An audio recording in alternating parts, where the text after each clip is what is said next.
Maka muncullah Syekh Yasin, Ahmad Yasin. Syekh Yasin ini menarik.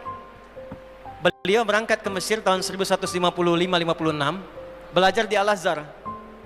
Ditangkap oleh rezim pada masa itu karena diduga ikut dengan gerakan Ikhwanul Muslimin. Dulu Jamal Abdul Nasir itu sahabatan dengan Syekh Hasan Al-Banna, sahabatan dua-duanya itu. Cuma karena beda pandangan politik, kemudian beda pandangan, maka gerakan Syekh Al-Banna kemudian dimatikan. Singkatnya begitulah. Dianggap kemudian menyimpang karena masalah politik dan kita nggak ikut-ikut ke sana. Singkatnya bagaimana? Syekh Yasin datang tahun 50-an ke sana, kemudian ke Al-Azhar, ditangkap, dikira gabung ke gerakan Ikhwanul Muslimin. Beliau bingung, nggak tahu kok ditangkap. Setelah kemudian diteliti, diidentifikasi, ternyata nggak terlibat.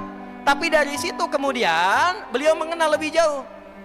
Ikut ke situ, ikut gerakannya, ikut kemudian apa yang dilakukan dari gerakan-gerakan tarbiyahnya sampai pada tanggal 14 Desember tahun 1987 ketika melihat realita tidak ada yang berjuang lagi, sementara anak-anak ditawan, perempuan dibunuh, orang di jalanan ditembak begitu saja, masyarakat dipecah belah, Al-Aqsa semakin digali semakin dekat, tidak ada yang mempertahankan, sementara dunia Islam di luar tidur semua.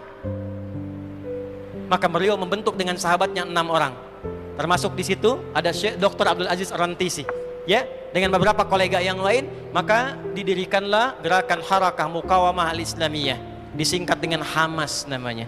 Itu yang sekarang jadi trending topik gitu. Maka dari tahun 80-an itu mereka dididik oleh Syekh Yasin dengan Al-Quran. Diajarkan kepada mereka tentang kisah-kisah ini.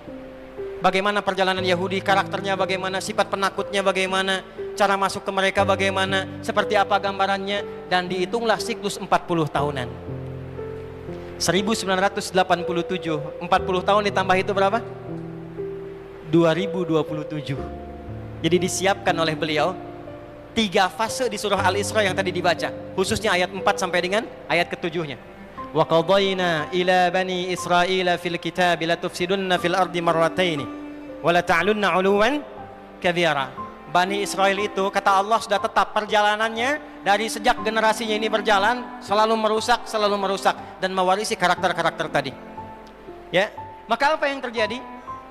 Kerusakan akan terus dibangun sampai ada kemudian ketiga fase.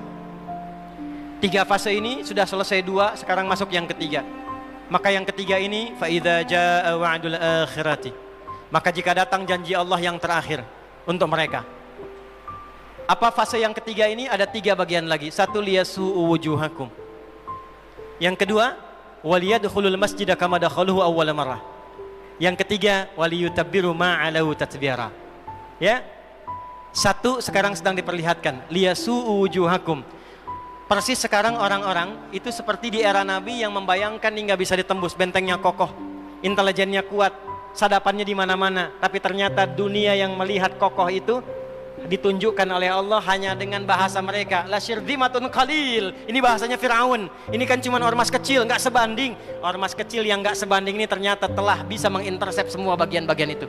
Dia bisa tembus bentengnya, dia masuk ke dalamnya. Liyasu'u wujuhakum. Tujuannya bukan untuk menunjukkan mereka mampu, bukan, untuk menggugah dunia kalian kemana saja. Yang kalian anggap itu hebat, itu mampu, itu dahsyat, ternyata bisa ditembus, dipermalukan di wajah dunia.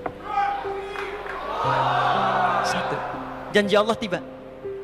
Kedua, waliyadkhulul masjidah kama dakhaluhu awwala marrah. Nanti ada fase kedua.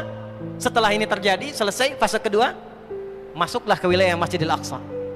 Kembali lagi milik kita itu. Dihitunglah fasenya 40 tahunan.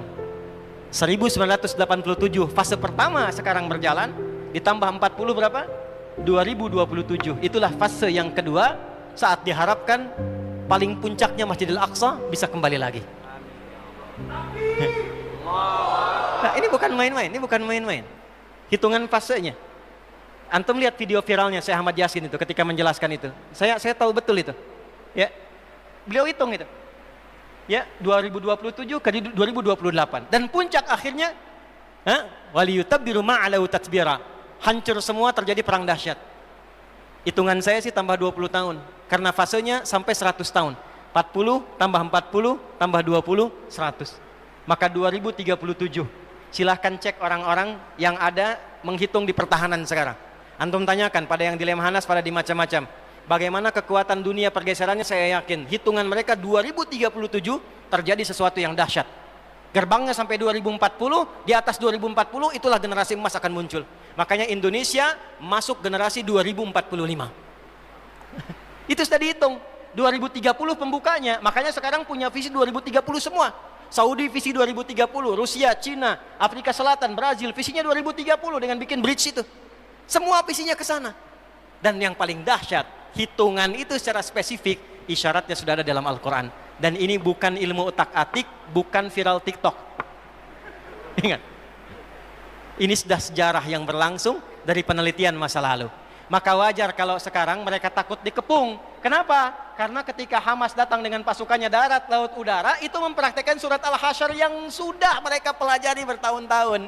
Datang lewat darat, lewat laut, lewat udara. Takut mereka semua. Maka dikontaklah kemudian kolega-koleganya. Datanglah kapal induk 2 dari Amerika. Satu lagi datang, Inggris datang, kemudian Kanada datang, Jerman siapkan pasukan. Kenapa? Karena trauma dengan pengepungan. Satu.